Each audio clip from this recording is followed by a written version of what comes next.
Bonjour et bienvenue dans cette vidéo où je vais vous présenter la fonctionnalité diagramme de Martha IA. Pour rappel, Martha IA, c'est cet assistant-là qui vous aide dans la rédaction de vos mémoires. Ça vous aide par des outils qui permettent de faire la recherche, créer des diagrammes, faire des tableaux, créer notamment un plan et bien d'autres. Donc sans plus tarder, je vais vous montrer comment on utilise la fonction diagramme. Il s'agit de celle-là.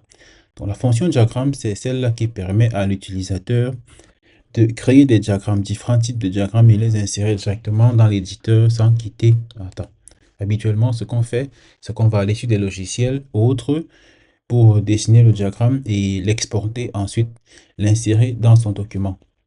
Mais avec cette nouvelle version de Mata, il y a donc la possibilité de décrire le diagramme qu'on veut obtenir et le laisser générer. Donc, je vais prendre un exemple du texte que j'ai préparé à l'avance.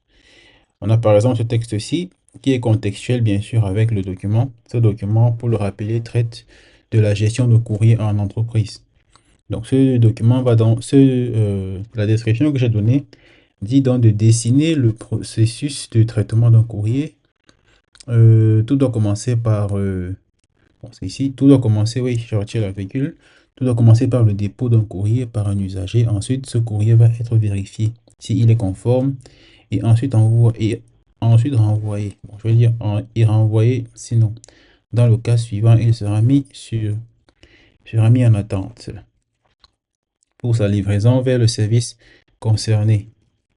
Donc, on dessine cela comme un diagramme de séquence. Donc, là, je lui ai dit carrément que je veux un diagramme de séquence. Donc, quand on clique donc sur le bouton dessiner, générer, donc, ce qui se passe ici, c'est que Martha va donc analyser le texte et identifier les différentes parties de ce que ça représente. Et comme j'ai explicitement demandé que je veux un diagramme de séquence, on obtient donc un résultat comme ça. Donc, on va voir qu'il y a la ligne de vie qui correspond à l'usager, le service courrier en lui-même, le service de vérification et le service destinataire. Bon, ça correspond assez à ce qu'on veut, à ce que j'ai décrit en fait, dans le sens où l'usager va déposer le courrier, il y aura une demande de vérification. Et comme il y a la condition, il va donc utiliser l'alternative Alt, pour ceux qui connaissent UML bien sûr. Donc ce diagramme-ci est un diagramme de séquence qui correspond assez bien à ce que je veux. Là, si je dis maintenant le service de destination est plutôt celui de traitement et je demande d'appliquer les modifications, voyons donc voir ce qui va se passer. Normalement, l'IA va donc récupérer ce résultat-ci et le réadapter. Donc là, j'ai simplement dit que le service de destination est plutôt celui de traitement. Donc là, on avait d'abord service destination. Là, on a plutôt service traitement. Donc, c'est à ça que c'est. Et après ça, ce qu'on peut maintenant faire, c'est insérer ce diagramme-ci dans l'interface. Donc, voilà le diagramme qui est donc inséré dans le document. Et si vous exportez le document, on aura le diagramme. Si vous revenez plus tard, ce diagramme sera toujours présent.